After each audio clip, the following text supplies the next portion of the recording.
Treat, there you go, you've just seen it. The flag that it has our badge on it outside the stadium light looks as depleted as what we are after the way this club has been currently ran, performing on the pitch. On and off the pitch is an absolute debacle. There's so much needs to be changed.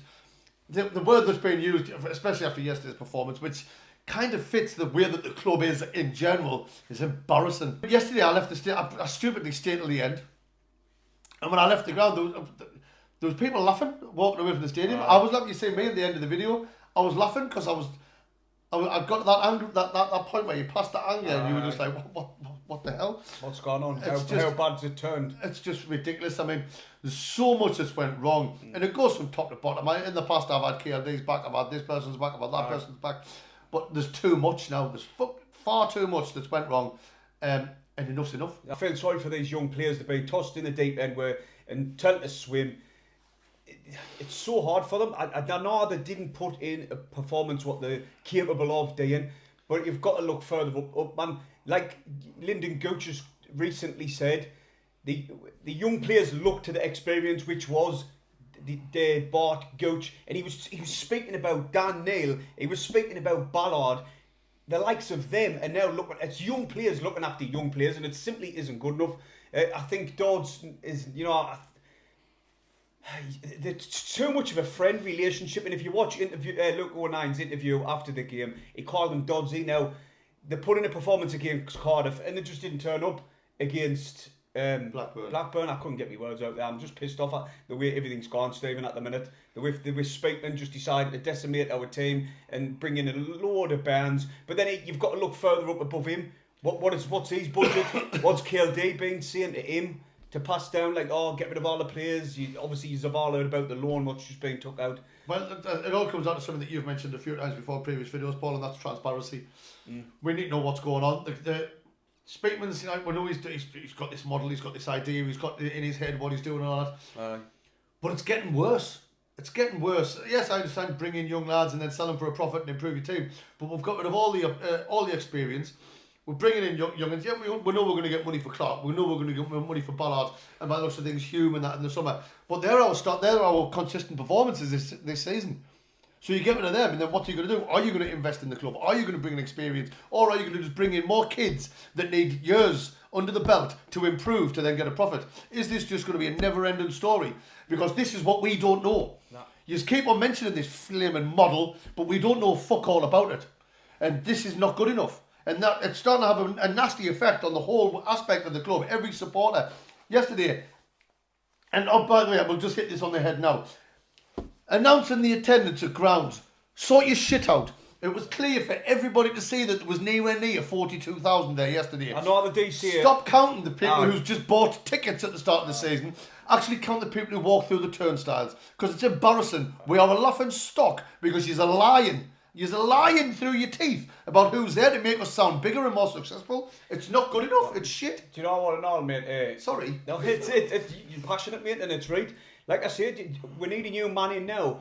But what's going to happen though? They're going to scrape the barrel. What they're waiting for? If they want to go for this Paul Heckingbottom, which apparently it's their number one priority, number one choice, get him in now. What are you waiting for? It's becoming a joke. Me and you have said there's not an easy game in the Championship. No. There is, us. Us. But unfortunately we can't play ourselves. No, exactly. That's the thing. It looks like in the training ground they must spend more time playing with themselves rather than actually training. But you know what though? Blackburn are not even a team who's fighting for promotion, who's fighting for the top 6. They were 19th, mate. They hadn't won in 10 games. They hadn't won away from home since November. They couldn't score goals unless Smodics was scoring. And what happens? They're coming up against us, and it was men v boys. It really was. It was so easy for them. Cardiff didn't get in our faces. Blackburn did, and were crumbled. Simple as that. But like you say, it's above. You've got to look above it. We've got a man in charge who, listen, for me, he might be technically qualified, but he's out of his depth, mate. He really is out of his depth. And the lads look at him as if he's like a mate because he's been there so long, and he's only a first team coach. You know what I mean? He's like the coach. Right. Like I've said before, he's the common denominator of what's been there while everything's been going wrong. Yes, he was also there while things were going right when we had Mowbray last season, we finished in the playoffs, and when we got promoted under with Alex Neil. But I said it at the end, my little bit at the end of the video yesterday. We need to let someone come in and bring in their own backroom staff. If that means we get rid of Dodgy, we get rid of Proctor, so be it. Oh, okay. We need a complete upheaval. Right. We need everything to be changed. I'd even say let a manager come in who can make his own bloody transfers. Because getting someone in as a head coach in who has to make what you've bought work, that's not right. Managers have got an idea in their head. Right, I want it, but this player will improve this player will improve that. Not to rock up to work, right, who have I got today? Who have I got today? Who have I got? Which players I've got to work with? It's just not good enough. KLD, it comes from the top all the way down. Speakman's a politician, he doesn't give no straight answers. No. And he's a bit slimy with the way he does speak. KLD, he's not letting anything know. Obviously, we know today Stephen Davison. Yeah, he's been let go or mutually left or... mutually, like, on either way, he's gone.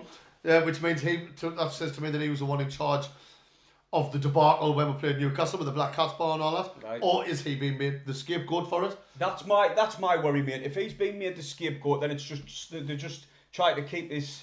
We'll keep the fans up. We'll get rid of him. It was the mags carry on, and obviously the digital ticket system, what a lot of people did have problems with. I've found it no bother, but other people did. Older people. Well, here's one for you, which I haven't told you this before because I didn't feel it was relevant. A lad from my football team. Mm-hmm. He got invited into the director's box and all that for one of the games. I can't remember which game it was now. I think it was a Friday night game, so it might have been the last Friday night game I had. Anyway, right. And that Steve Davison's missus was doing the rounds, talking to everyone and all that. She was lovely, and she was getting, you know what, we can't leave the house. We can't go shopping in Sunderland. We can't go anywhere in Sunderland because they're getting that much abuse, or he's getting that much abuse and things like that because of the Newcastle thing. But whether it was him or whether it wasn't, this is down to the club. It's the club's fault. Not telling us what happened, or we'll get one above. Actually letting it happen in the first place. Right. It's transparency, mate. Like that's exactly what it is. The fans are what run the club. The fans are what keep the club going. Without the fans, you haven't got a club, and you need to have a relationship with the fans to make the club work. Instead of lying to us, instead of doing things underhandedly, because we're sick and we're not willing to put up anymore. The 42,000 there yesterday. I know, it's a joke, mate. Do you know what? I can't see it changing though, because we haven't spent any money on a manager to come in. It's always been frees or unemployed every single time. So they're digging it again. What's the matter with they did say, we might get a man who's in the job, but then you pointed out, but come the end of the season, he's not in a job, so they're just starting out arse. But for me, I got a bad feeling that it'll not change. The model needs to. Do you know what? I wouldn't say so much as being scrapped, but we need to go back to having experience in the squad to look after the young players. Because I'm glad that the Sunderland fans didn't boo the players, because they know it's not about the players, it's above them. I think Dodge should go on 100%. He's got to go on, because like you say, he's been the common denominator, got it right, throughout, for years and years he's been there. This model, the way we play, it's not working. We're being found out. We're too easy to play against. We're soft touch. Like you said, he's too pally with them. He's too pally with them. The manager should be known as the gaffer. He should be the one in charge. Like Mowbray. Not coming on. Where do you want to play today, mate? Do you want to go up front? Right, go on, get I will. I'll get it. The changes he made yesterday, he took Barr and he took Rig off. Rig was a standout player for us on Friday. No, Rig didn't start. He did on Friday. That's what I'm saying. He dropped Barr and Rig yesterday. He did. Shut up, you. And he dropped Rig. Rig was one of the standout players on Friday. Rig. And he changed it. I mean, he put Roberts in where Rig was playing, and Roberts he had the worst 45 minutes I've seen in a Sunderland shirt for a long time. Quickly though, mate, I think they've rushed him back from injury. He's literally just come back. But what was his bloody injury? Because we got told he was out for a couple of weeks, and that was 2 months ago. But Mowbray wouldn't. You're not for a fine fact. Mowbray likes to bed them in when they're coming back for injury. Dodds hasn't. Not with Roberts. And listen, we're all capable. We know what Roberts is capable of. Just look at last season. He's got a bit under his belt, to have a poor game. But he's not just the only one, though. A lot of them did. A lot of them did. But that's down to the inexperience in the squad. The experience looked after him throughout the game. Now, Dan Neil's been asked to do far too much, and if it has an off game, I swear to God, Dan Neil's got to do so much. And if he has an off game, he's had one decent game since his injury. Exactly. In September. Why be consistent with him? Everything's too slow. Like yesterday, obviously we were dulling on the game yesterday, but we've got to. Yesterday was an embarrassment, like we've already said. And there's so many things. O'Neill, my Luke, he was shocking yesterday. Was I? The whole back line was, if you ask me. Even Ballard didn't do himself no favours. But one thing for me with Patterson, And I know Patterson, he's got a lot of fans and all that. But for me, I would desperately be looking for a new goalkeeper. We were getting beat 2-0, 3-0, 4-0 yesterday, and he's getting the ball. And I think Chrissy Rigg went bombing out to the right hand side, screaming for it, and Patterson's just walking out. No urgency about him whatsoever. Yeah. We're still passing the ball backwards and sideways and backwards and sideways. What are they getting taught on the training pitch? What are they doing? And what have we got to do to convince them? I mean, we're all sitting there. Apparently 42,000 of us were sitting there yesterday watching us play freaking crab football and pass it backwards and watching Patterson keep on him at the box when we need to get forward quickly because we need to blooming score a goal. Like you say, mate, there wasn't any urgency about them whatsoever. None whatsoever. And I know our strikers aren't great, or they haven't been standing out, but you go for goals and we had 2 strikers on the bench and none of them got on. No, but to be honest, mate, I do think Job is probably better than all of them. Oh no, Probably put together up there. Job did a good job on Friday of holding the ball up. Yesterday when he tried to hold the ball up, he lost the ball every single time. Totally agree. And he hasn't got the pace to be forward, so if he's going to play up front, he needs to play up front with someone But so he can hold the ball up and lay it off to them. He wasn't. It's basic football. Against Cardiff, though, he was starting the press, getting into them. Against Blackburn, he wasn't. Was he? Shite. He was going through the motions, just standing about. It's as if, like you see, mate, it's too pally-wally with Dodds because against Cardiff, so you've got expectancy and consistency. Go on now, crack on against Blackburn. Yeah. No, they didn't. They just went through the motions, and it was a shit show, to be honest. But like you say, it's got to be looked above. The model needs to be totally overhauled, in my opinion. I can't be arsed with bringing in the absolute knee randomers from the other side of the world who've never played a minute in English football in their lives and saying, go on, play in one of the hardest leagues in all of football, really. It's one of the hardest leagues to get out of, and we're asking them to play week in, week out. Out of them over there, the 2 of them cannot say that you need experience in a team. How do you think that this is acceptable to play young lads and expect them to perform week in, week out? But it's not. It's fucking a joke. And the style of football we're still playing. We're still playing the same formation. Football, man. We're still playing the same formations. We're still playing the same way. It hasn't worked since friggin' before Mowbray was sacked, and we're still using the same way. What's the point in getting rid of all these managers? I mean, that was another joke. We're going to have to finish off soon, like, but Go on. Mowbray, you sacked him without having a replacement. You don't fucking do that in football. No. If you're planning on getting rid of someone, you get a replacement in. You sacked Mowbray, and we foolishly thought, oh, I must have someone lined up. 2 weeks later, They did it with Alex Neil and all. 2 weeks later, you brought in that freaking Cockney clown. Oh. And then you sacked him. Oh, they must have a replacement. No. Well, we'll just keep Dodds till the end of the season. It's what's going on at that club is an absolute farce. The fans demand answers. We all need answers, mate. We demand answers. And none of these politician answers. No. Have some balls about you and actually tell us what the fuck is going on. Because what you're doing is turning this club into a laughing stock more than what we already are. I know.